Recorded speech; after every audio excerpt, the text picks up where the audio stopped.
RS brothers లో ఆషాఢం KG sale మళ్ళీ మొదలైంది. మరెన్నో క్రేజీ ఆఫర్స్ ఖైదీ చేయండి ఆర్ఎస్ బ్రదర్స్.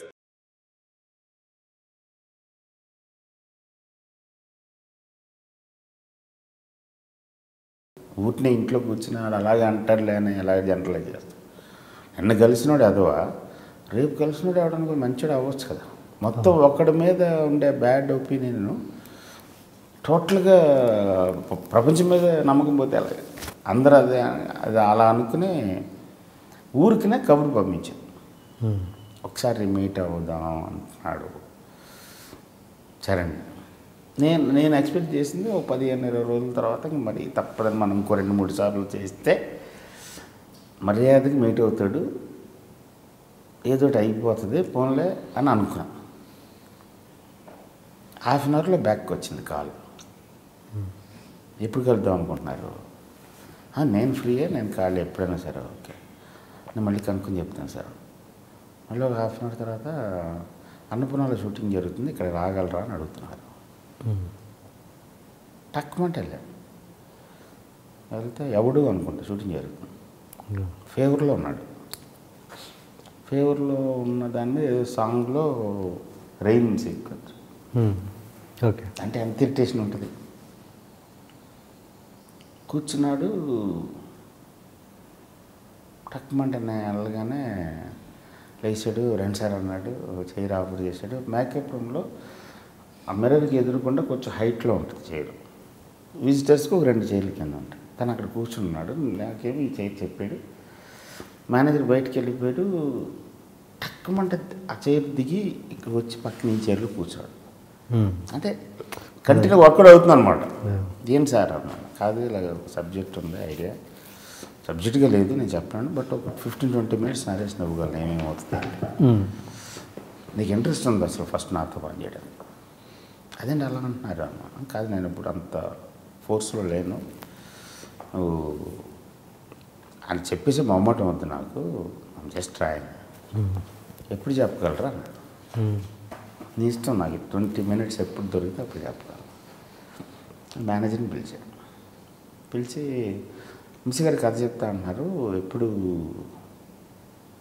వినగలం అన్నారు. ఇప్పుడు వాడు ఇదివరకు నా దగ్గర పనిచేసాడు ప్రవీణ్ అని, అడిగి నేను తెలుసు, కానీ అక్కడ ఉన్నది ఏమో రామ్ చరణ్. మనం నెక్స్ట్ వీక్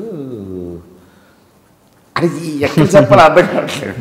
జనరల్గా అలాంటి సిచ్యువేషన్ ఏముంటుంది, అక్కడికి తప్పించేస్తే హీరోలు అలాగే మేనేజర్ల ద్వారా తప్పించుకుంటూ ఉంటారు.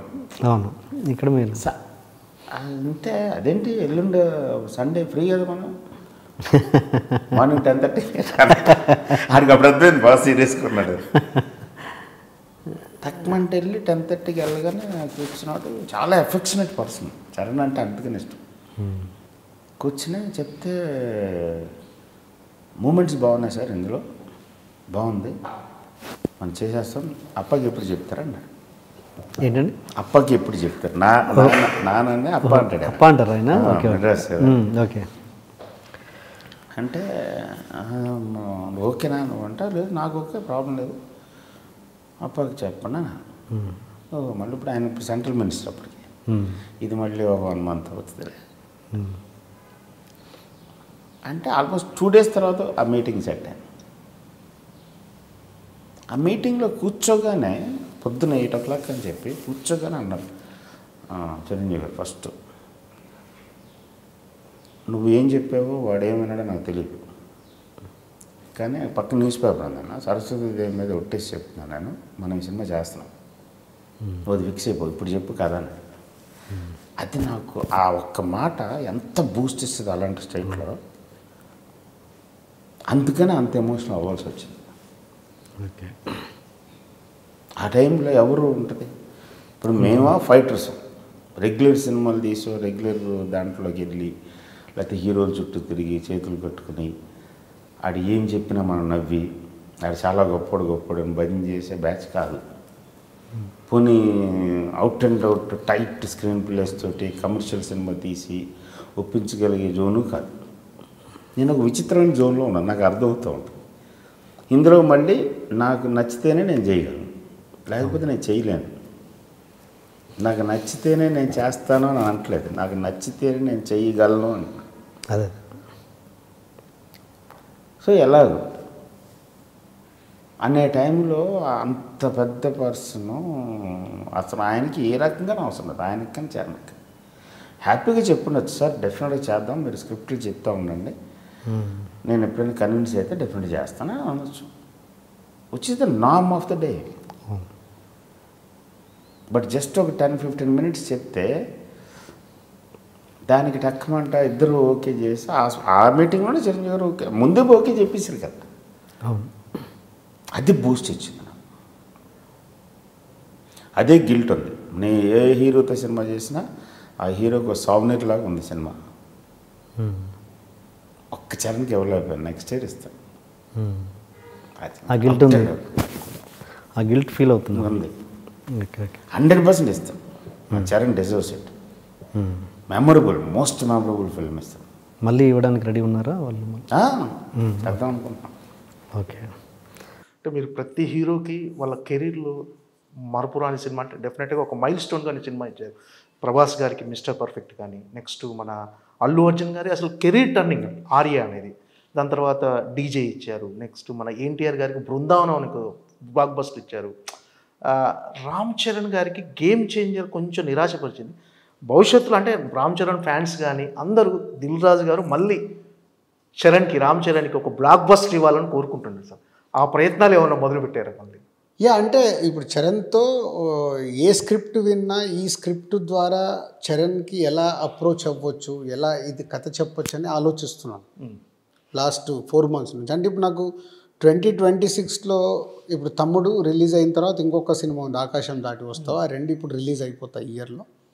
ఇప్పుడు ఆగస్టు నుంచి మొదలు పెడుతున్నాం కొత్త సినిమాలు, రౌడీ జనార్దన అండ్ ఎల్లమ్మ బలగం డైరెక్టర్తో, అండ్ దేతడి అని ఆశిస్తో ఒకటి, అండ్ ఇంకొక ప్రాజెక్ట్ కూడా ఫైనల్ అయింది. 4 2026లో రీచ్ అవుతాయి, రిలీజ్ అవుతాయి.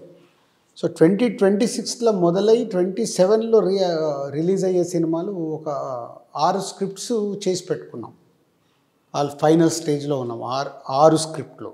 ఓకే. సో ఇప్పుడు ఈ 6 స్క్రిప్ట్లు ఎవరిని ఎలా అప్రోచ్ అవ్వాలి, దేంట్లో స్టార్ హీరో ఫిట్ అవుతాడు, దేన్ని ఎలా చేయాలనే ప్యారలల్గా వర్క్ చేస్తున్నాను. ఇంకో 2-3 monthsలో నాకు క్లారిటీస్ వస్తాయి. ఓకే. సో ఓకే ఇప్పుడు నరేషన్స్కి వెళ్తాం, స్క్రిప్ట్స్ అయిపోయిన తర్వాత నెక్స్ట్ నరేషన్స్కి వెళ్ళేటప్పుడు ఇది ఏ హీరోకి వెళ్దాము, ఇది ఏ హీరోకి వెళ్దాము, ఇది ఎవరితో చేద్దాము అనే దాని మీద వర్క్ స్టార్ట్ చేసాం. దాంట్లో డెఫినెట్గా I want approach. Sir game changer విషయంలో రామ్ చరణ్ గారు శంకర్ని ఎంతైతే నమ్మి, డైరెక్టర్ శంకర్ గారిని ఎంతైతే నమ్మారో దిల్ రాజు గారిని కూడా అంతే నమ్మి డేట్స్ ఇచ్చారు, ఆ సినిమా చేశారు. అంటే ఆ సినిమా విషయంలో దిల్ రాజు గారే కొంచెం ఎక్కడో కాంప్రమైజ్ అయ్యారు. దిల్ రాజు గారు అంటే ఆ శంకర్ గారితో జరిగిన ఇక్కడ అంటే ఆ ట్రావెలింగ్లో అంటే మీరే కొంచెం మీ వైపు నుంచి కొంచెం ఏమైనా జరిగిందా అని మీరు ఫీల్ అవుతున్నారా సార్ ఇప్పటికే? అంటే ఏం జరిగిందని అంటే ఆ కమ్యూనికేషన్ చేయడంలో కానీ, అంటే దిల్ రాజు గారికి సినిమా ఇచ్చారంటే రామ్ చరణ్ గారు మిమ్మల్ని నమ్మి ఇచ్చారు, శంకర్ గారిని ఎంత నమ్మారో మిమ్మల్ని అంతే నమ్మారు.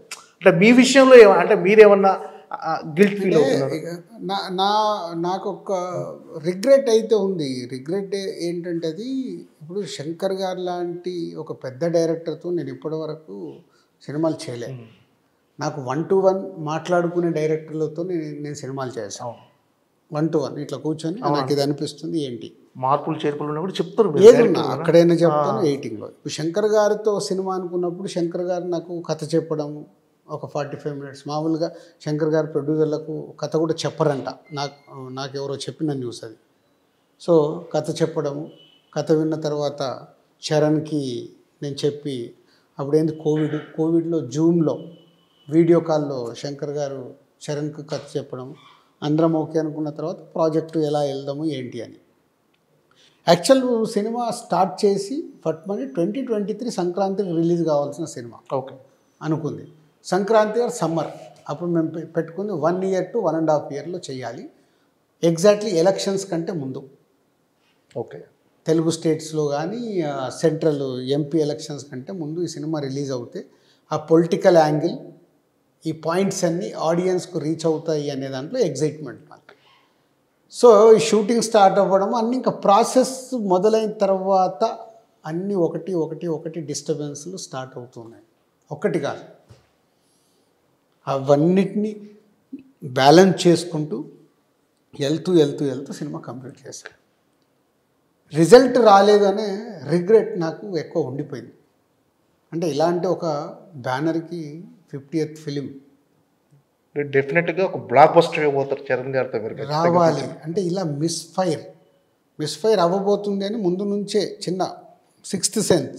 ఎక్కడో ఏదో ఎలక్షన్స్ అయిపోయాయి, ఎలక్షన్స్ అయిపోయిన తర్వాత ఇప్పుడు ఆడియన్ మైండ్ సెట్ పొలిటికల్ది ఎంత మట్టుకు రీచ్ అవుతుంది, ఈ పాయింట్ ఇప్పుడు రెడీగా ఉన్నారా, కోవిడ్ తర్వాత డిఫరెంట్ సినిమాలు చూసేస్తున్నారు, ఇన్ని ఉన్నాయి.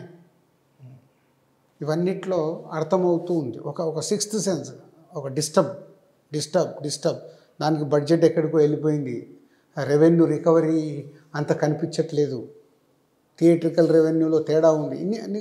ఇన్నిట్లలో ఓకే అందరినీ జాగ్రత్తగా తీసుకెళ్ళి సినిమా కంప్లీట్ చేసి రిలీజ్ చేయగలం. ఓకే.